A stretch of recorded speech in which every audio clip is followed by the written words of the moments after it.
तो उसे कहते हैं मेरे भाई, जो अपने सत्कर्मों का फल अपने पिता को समर्पित करके परलोक में उनका उद्धार करे, न कि वो जो पिता के सत्कर्म को छूटा करके उनका मस्तक लज्जा से झुका दे। कोई किसी की मृत्यु का कारण नहीं होता, काल स्वयं मृत्यु का कारण बना लेता है। कौन सी डाली ऐसी है जिस पर फूल खिला, फला और डाल से नहीं गिरा? कौन सी जीवन ज्योति ऐसी है जो प्रज्वलित हुई और बुझी नहीं? मैं, तुम, पृथ्वी पर जन्मा प्रत्येक जीव, सब एक दिन काल के गाल में चले जाएंगे। ये विधि का विधान है कि धरातल पर स्थित चल अचल सबका अंत एक न एक दिन अवश्य है। आत्मा की मृत्यु नहीं होती, केवल शरीर का अंत होता है। संसार में कई प्रकार के शरीर हैं। अपने कर्मानुसार प्रत्येक जीव एक शरीर को त्याग कर दूसरा शरीर धारण करता है।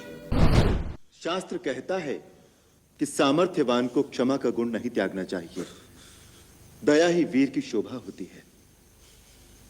देवगुरु बृहस्पति ने राजनीति की शिक्षा देते हुए कहा है, निजी क्रोध की अभिव्यक्ति के लिए किसी एक व्यक्ति को पाप का दंड देते हुए यदि उसकी प्रजा और निर्दोष प्राणियों का सर्वनाश होने की संभावना हो, तो वीर पुरुष निज रोष का शमन करके क्षमा के गुण को अपनाए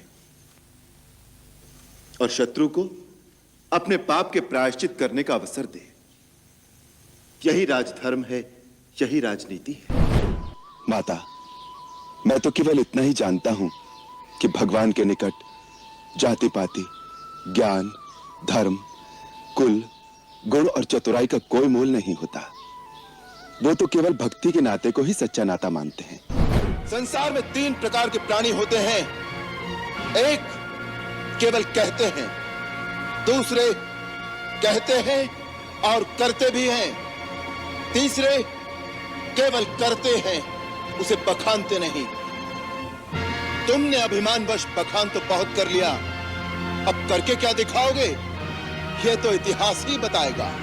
मान लिया हमने भ्रम से नारायण को नहीं पहचाना, मान लिया अपने चित्त के मोह में एक स्त्री का हरण कर लिया, मान लिया अपने गौरव और अहंकार में हमने किसी का परामर्श नहीं सुना।